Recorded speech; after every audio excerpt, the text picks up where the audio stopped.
Hello guys, for today's video, magdi-DIY install tayo ng privacy screen protector for this phone.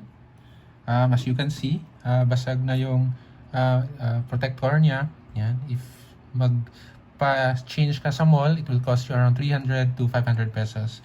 But for this unit, DIY natin. Tara, gawin natin.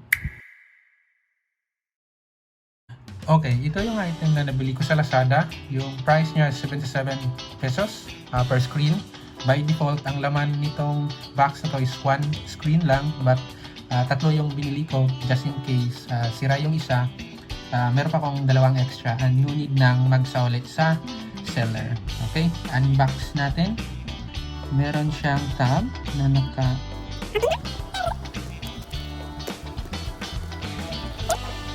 meron siyang kasamang wipes. Yan, tatlo. And ito yung screen. Check natin one by one just to see kung merong basa.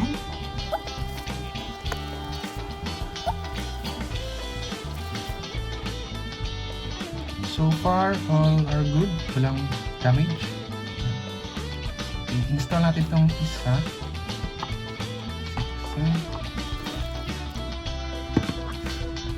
So first step, remove natin yung old screen.